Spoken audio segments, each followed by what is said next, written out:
लेने के हो साहब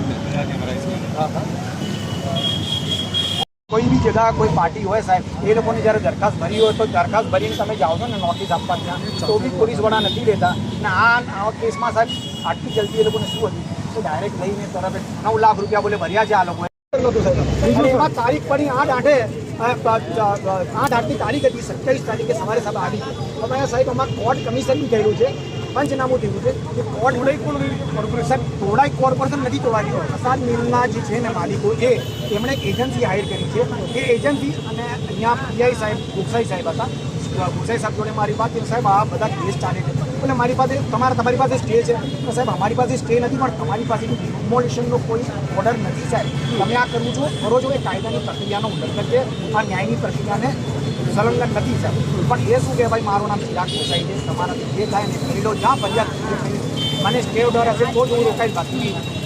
બરાબર એ તોડી નાખ્યું સાહેબ એના પછીથી કોર્ટ કમિશન કરાવ્યું છે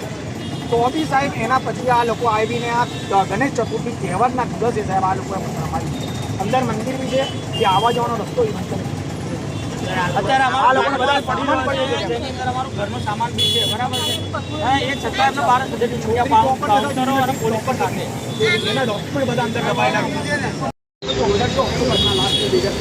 પ્રસાદ મિલનો આ કોઈ પહેલો એકલ દોકલ ઇસ્યુ નથી ઘણા બધા વખતથી અમદાવાદમાં ખૂબ પ્રાઇમ લોકેશન ઉપર જે જગ્યા છે એમાં બિલ્ડરોની સાથે મિલીભગત કરીને એમાં કોર્પોરેશન હોય એની સાથે પોલીસ હોય બાઉન્સર લઈને આવે છે એ લોકોને જબરદસ્તી ખાલી કરાવવામાં આવે છે પ્રોપર નોટિસ પણ ના હોય વરસાદ હોય એમાં સામાન ફેંકી દેવામાં આવે છે લોકોને બેઘર કરવામાં આવે છે અને એનો કોઈ રસ્તો પ્રોપર કાઢ્યા વગર આ જે ખાસ કરીને પ્રસાદ મિલની વાત છે મારી જોડે માજી ઊભા છે એમની પણ ટીંગાટોળી કરીને કાઢવામાં આવ્યા એમને તો નોટિસ પણ નથી મળી એ લોકોને ખબર જ નહોતી સવારમાં 6 વાગે કે આ લોકો આવીને આ રીતે અમારું ઘર ઉજાડી રહ્યા છે તો આ આખી એક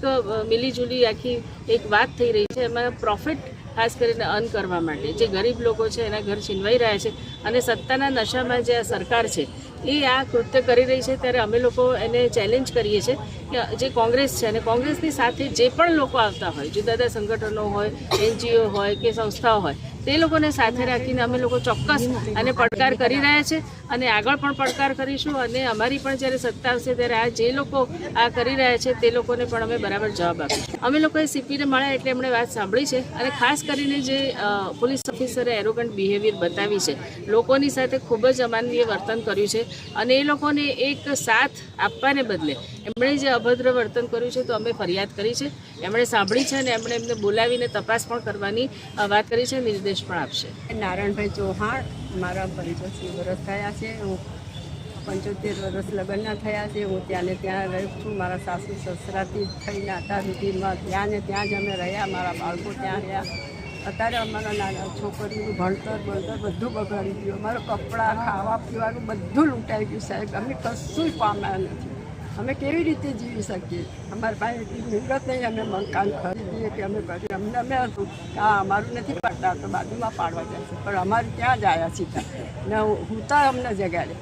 6 વાગે તો આપણે ઊંઘતા હોય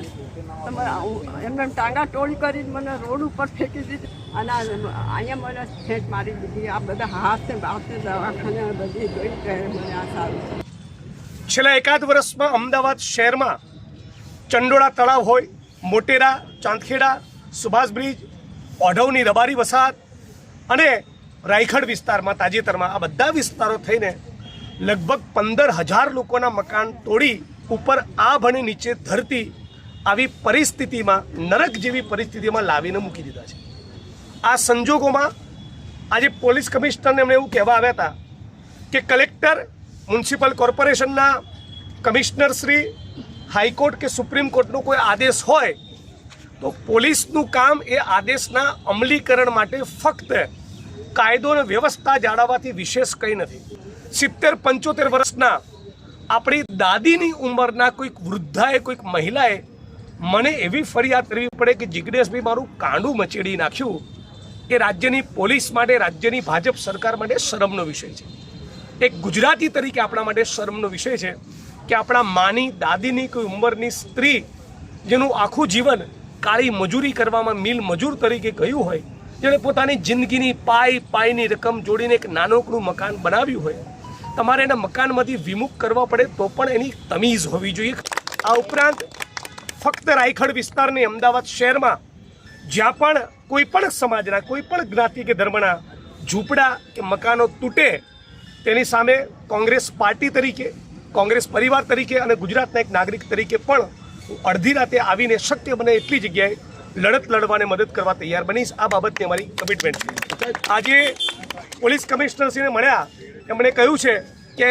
જે પોલીસ ઇન્સ્પેક્ટર સામે આવા બેહુદી વર્તનની તમે ફરિયાદ કરો છો એની મને લેખિત ફરિયાદ આપો, અમે એની તપાસનો આદેશ કરીશું. તો મોટાભાગે રાયખડના પોલીસ ઇન્સ્પેક્ટર સામે તપાસનો આદેશ થશે, પણ અમારી માગણી ફક્ત કુલડીમાં ગોળ ભાગનારી તપાસ નહીં, એમને સસ્પેન્ડ કરી દેવામાં આવે, જેથી આખા ગુજરાતના પોલીસ કર્મીઓમાં પણ એક મેસેજ જાય કે ગરીબ માણસો સાથે આવું વર્તન ચલાવી લેવામાં નહીં આવે.